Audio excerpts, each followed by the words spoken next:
नमस्कार, मी संजय भोकरे. आपण पाहताय जनप्रवास लाईव्ह. आज पुन्हा सांगली जिल्हा.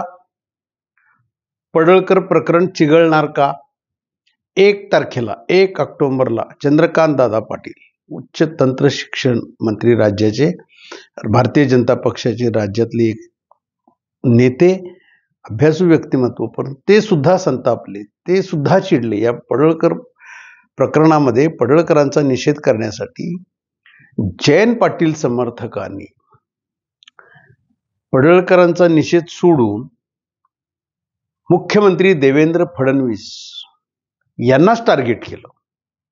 अद्वाद तद्वाद मुख्यमंत्र्यांच्या विषयी बोलले. ते प्रकरण मनाला लागलं भारतीय जनता पक्षाच्या वरिष्ठ नेत्यांच्या, आणि चंद्रकांत दादा संतापले, उद्वेगानं ते बरंच काही बोलले आणि सगळ्यांच्या चौकशा लावणार. अगदी ईडी, केंद्रीय एजन्स्या, इन्कम टॅक्स, सगळं आता सगळ्या चर्चा चालू झाल्या आहेत. आणि जयंत पाटील आणि दिलीप पाटील हे 2 टार्गेटवर आहेत. त्याच्याबरोबरच नाव घेतलं नाही त्यांनी जितेंद्र आव्हाड आणि शशिकांत शिंदे, पण त्यांनी बोर्ड दाखवलं की यांचेही घोटाळे सगळे बाहेर काढणार आणि ह्यांच्याही इन्क्वायरी होणार. आता त्याच्यावर ही इशारा सभा कशी घेणार आहेत? इशारा सभेचाच इशारा चंद्रकांत दादांनी दिला आणि त्यामध्ये बरेच वक्ते बोलतील. मग जिल्हा नेते आहेत भारतीय जनता पक्षाचे, राज्याचे नेते, राज्यातले काही मंत्री, पदाधिकारी हे त्या व्यासपीठावर असणार आहेत, असं चंद्रकांत दादांचे हे संकेत. त्याच्यावर जयंत पाटील काय बोलतायत? जयंत इशारा काय आहे हाच विश्लेषणाचा मुद्दा आहे आज. हे सगळं झाल्यानंतर कुठंतरी जयंत पाटील खचतील किंवा जयंत पाटील समर्थक घाबरतील आणि आता हे प्रकरण कुठेतरी टोकाला न जाता कुठेतरी थांबलं पाहिजे. आणि तसे भारतीय जनता पक्षाचे नेते चंद्रकांत दादा बोलले सुद्धा की आता त्यांना आवर घालावा जयंत पाटलांनी, तरी सभा रद्द करू असंही ते बोलून गेले. परंतु तसं काही चिन्ह आता दिसत नाहीत. जयंत पाटलांचीच एक प्रतिक्रिया आपण बघितली, तर कुठल्याही चौकशीला आम्ही घाबरत नाही. म्हणजे याचा अर्थ आहे तुम्हाला काय करायचं ते करा, परंतु आता समर्थक मात्र उघड उघड बोलतायत. इशारा सभेमध्ये जर अपशब्द वापरले गेले, अपमानास्पद काही बोललं गेलं, तर आम्ही हा इशारा देतोय, म्हणजे हा जयंत इशारा, की आम्ही बघून घेणार. हे सोपं जाणार नाही. परत पडळकर असतील आणि भारतीय जनता पक्षाचे नेते असतील, यांना आम्ही त्यांची जागा दाखवूच. आता याचा अर्थ काय? सभा झाल्यानंतर परत आता या सभेत काही अपशब्द वापरले जाणार नाहीत. तुम्ही जे आधी काय काय बोललाय त्याच्यावर प्रत्युत्तर दिलं तर जाणारच त्यावेळेला. मग हा जयंत इशारा नक्की काय आहे आणि कुणाला आहे? तर त्याच्यामध्ये काही समर्थकांशी आमच्या प्रतिनिधींनी बातचीत केल्यानंतर सांगितलं, सत्ता फार काळ एकाकडे राहत नसते, सत्तेत बदल होत असतो. परंतु कुठंतरी सुसंस्कृतपणा राजकारणात पूर्वीपासून जो आहे महाराष्ट्रामध्ये, तो कुठंतरी ह्या पडळकरांच्यामुळे भंग पावलेला आहे. पडळकरांची जी वक्तव्य आहेत, अशी वक्तव्य पूर्वीच्या काळात सुद्धा एकमेकावर आरोप होत नव्हते का? होत होतेच. परंतु पडळकरांनी जे आईवरनं, वडिलांच्यावरनं जे चालू केलं, आणि त्या पडळकरांना जर का भारतीय जनता पक्ष पाठीशी घालत असेल आणि उद्या परत इशारा सभा, म्हणजे त्यांना निषेध करण्यासाठी आम्ही सभा घेतल्यावर परत इशारा देण्यासाठी आमच्यावर कुठेतरी आरोप करणार असतील, अपशब्द वापरणार असतील, टीका करणार असतील, आम्ही सहन करणार नाही.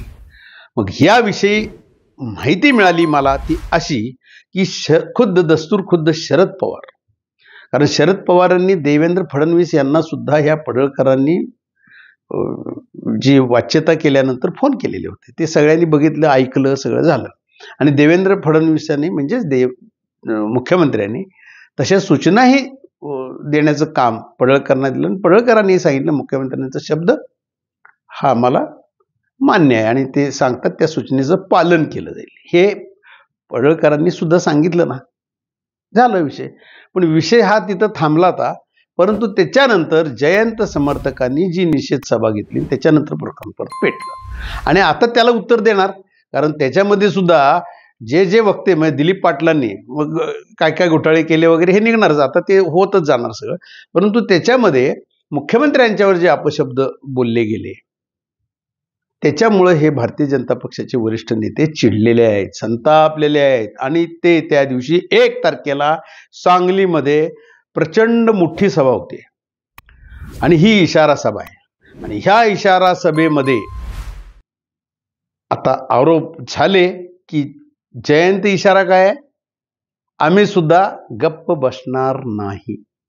या इशारा सभेमधनं जर का कुठला अपशब्द गेला तर त्याला सुद्धा जयंत इशारा एवढाच राहील की आम्ही सुद्धा गप्प बसणार नाही. ते समर्थक म्हणतात की सत्ता बदल होत असती, म्हणजे संकेत असे आहेत की आम्ही सुद्धा जशास तसं राहणार, नंतर आम्ही सुद्धा गप्प बसणार नाही. आता इथनं पुढचा काळ मात्र काहीच दिवस राहिलेत 1 तारखेला. त्या 1 तारखेला कोण किती बोलणार आणि मुख्यमंत्री देवेंद्र फडणवीस मात्र या प्रकरणावर लक्ष ठेवून आहेत आणि शरद पवार मात्र सभा झाल्यानंतर राष्ट्रवादी शरद पवार गटाची बैठकही होणार आहे असं ते समर्थक सांगतायत. आणि त्याच्यात अपशब्द बोलले गेले तर राज्यस्तरावर काहीतरी मोठे आरोप आणि प्रत्यारोप चालू होणार परत, एवढं मात्र नक्की. भारतीय जनता पक्षाला शरद पवारच मग नंतरच्या काळात बऱ्यापैकी या पडळकर प्रकरणावरनं धारेवर धरतील असं आज जयंत समर्थक बोलतायत. कितपत खरं होणार, जयंत इशाराच हा राहणार का परत त्याचा फुसकाबार ठरणार का खरोखर आक्रमक होणार, हे मात्र बघण्यासारखं असेल. विश्लेषणाचा नंतर तो मुद्दा पण असेल. आज इथंच थांबू, उद्या पुढच्या भागात.